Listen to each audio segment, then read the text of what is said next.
এই মুভিটি সম্পূর্ণ বাস্তব ঘটনা থেকে নেওয়া হয়েছে, আর এই মুভি আমাদের শেখায় কখনো অচেনা কারো উপর ভরসা করা উচিত নয়।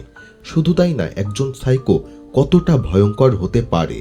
তাহলে চলুন শুরু করা যাক গার্ল ইন দ্য বক্স। মুভির শুরুতে আমরা একটি কাপলকে দেখতে পাই। পুরুষের নাম ক্যামেরন এবং তার ওয়াইফের নাম জেনিস। দুজনে একটি নির্জন জায়গায় একটি ডেড বডি কবর দিচ্ছিল। এরপর দেখানো হয় কয়েকদিন পরে তারা হাইওয়ে দিয়ে যাচ্ছে। তখনই কলিন নামের এক মেয়ের সঙ্গে তাদের দেখা হয়। সে তাদের কাছে লিফট চায়, কারণ তার গাড়ি নষ্ট হয়ে গিয়েছিল।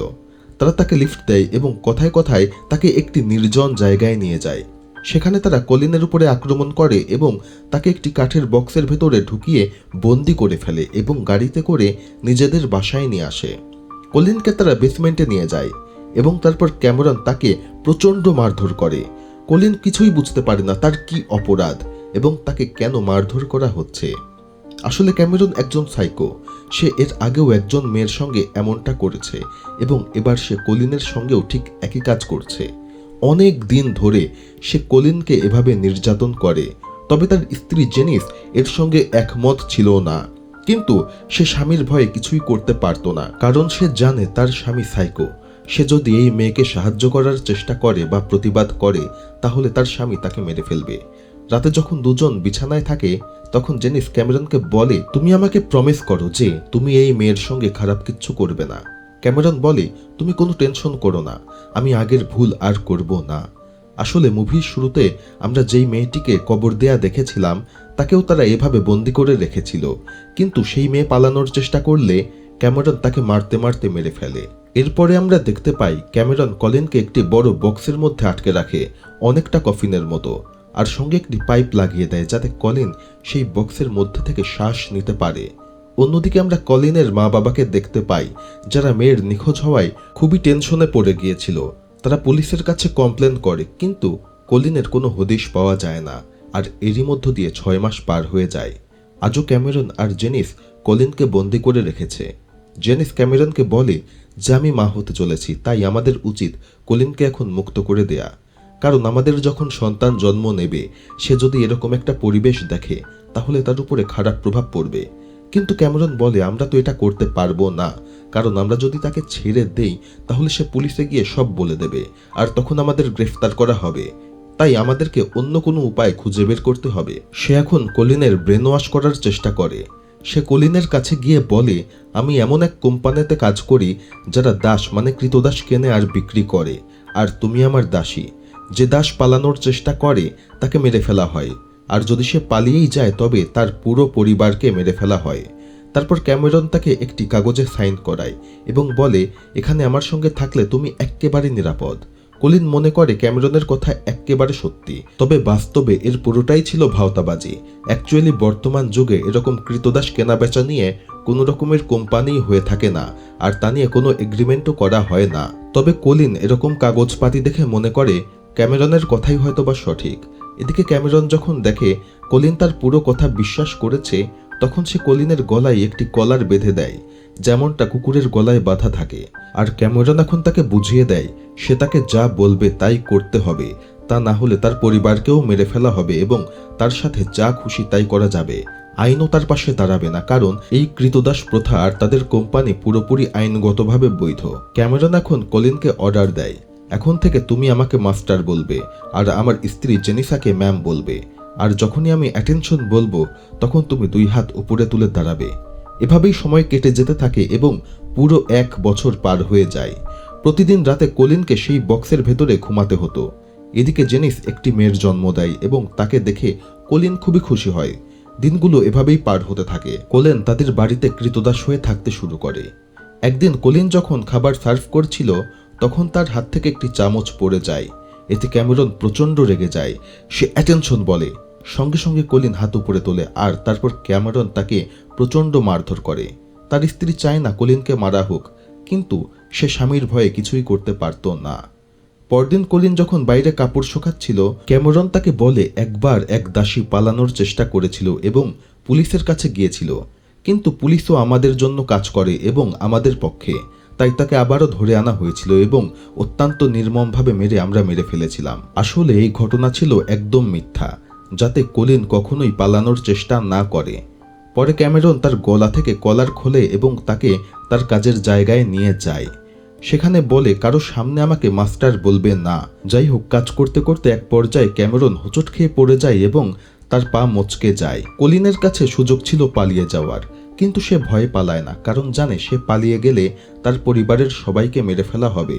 শুধু তাই না, পুলিশ থেকে শুরু করে কেউ তাদের পাশে দাঁড়াবে না, কারণ সে যে বন্দী হয়ে রয়েছে এটি আইনগতভাবে বৈধ। তাই সে না পালিয়ে ক্যামেরনকে বাড়িতে ফিরিয়ে নিয়ে আসে এবং তার সেবা করতে শুরু করে। তবে জেনিস এটি দেখে প্রচণ্ড রেগে যায়, কারণ সে স্বাভাবিকভাবেই এখন কলিনকে হিংসা করতে শুরু করেছিল। সে কলিনকে সেখান থেকে সরিয়ে দেয়।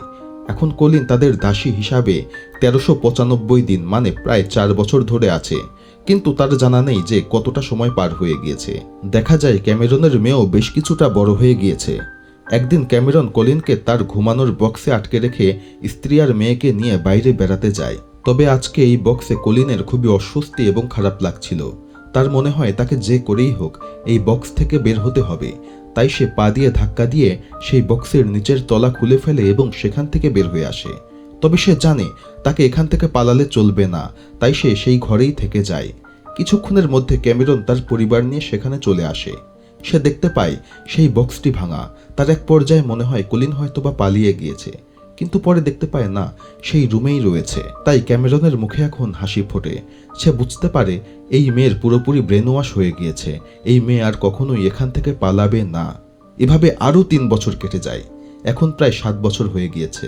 এর মধ্যে কলিন বারবার ক্যামেরনকে বলতো সে একবারের জন্য তার পরিবারের সঙ্গে দেখা করতে চায়।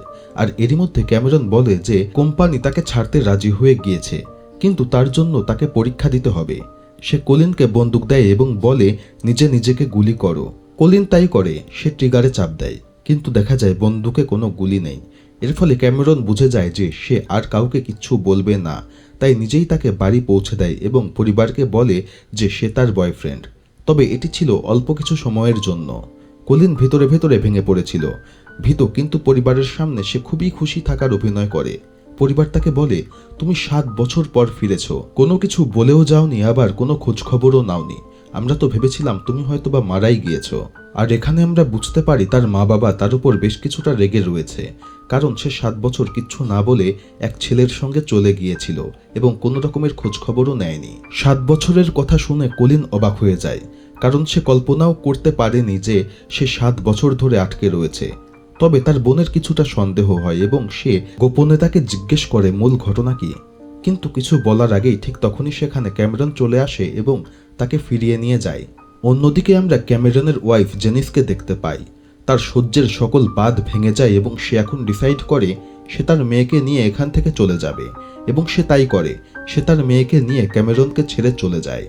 কলিন এখানে ক্যামেরনকে সান্ত্বনা দেওয়ার চেষ্টা করে, কিন্তু আমরা দেখতে পাই ক্যামেরন অত্যন্ত ভেঙে পড়েছে, কারণ সে তার মেয়ে এবং ওয়াইফকে অনেক ভালোবাসতো। আর সে এখন রাগে রাগে কলিনকে আবারও বক্সে বন্দি করে রাখে।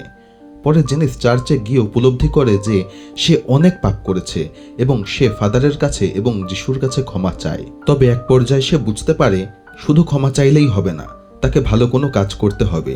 তাই সে বাড়িতে চলে আসে এবং কলিনকে মুক্ত করে দেয়। সে কলিনকে নিয়ে বের হয়ে পড়ে এবং কলিনকে সবকিছু বলে দেয় যে এতদিন তাকে যা যা বোঝানো হয়েছে সবকিছু মিথ্যা। এরকম কৃতদাসের কোম্পানি বলতে কিছুই হয় না। এর আগেও ক্যামেরন এমন একজনকে ধরে নিয়ে এসেছিল এবং সে চিৎকার চেঁচামেচি করলে সে তাকে মেরে ফেলেছিল। আমি চাই না তোমার সঙ্গেও একই কাজ হোক। সে কলিনকে বাস স্টপে নামিয়ে দেয় এবং বাড়িতে ফিরে যাওয়ার রাস্তা বলে দেয়।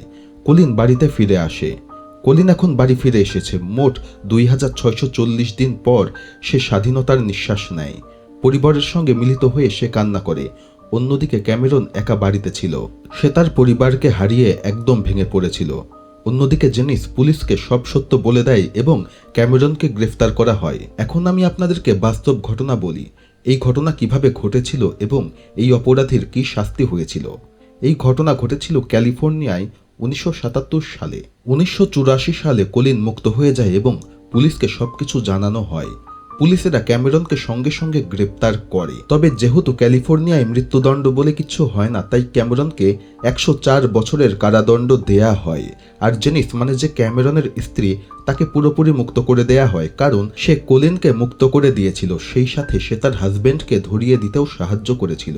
সেই সাথে কোর্টে তার বিরুদ্ধে সাক্ষীও দিয়েছিল এবং আদালতের কাছে ক্ষমাও চেয়েছিল। তবে ক্যামেরনের স্ত্রী মানে জেনিস হুকার, সে তার নাম পরিবর্তন করে ফেলে, কারণ সে অত্যন্ত ভাইরাল হয়ে গিয়েছিল, যার ফলে তার সাধারণভাবে জীবনযাপন করা সম্ভব হচ্ছিল না। আর কোলিন তার জীবনের এই ভয়াবহ ঘটনা বিভিন্ন চ্যানেলের বিভিন্ন ডকুমেন্টারিতে বলেছে, সেই সাথে এই নিয়ে বইও প্রকাশ করা হয়েছে।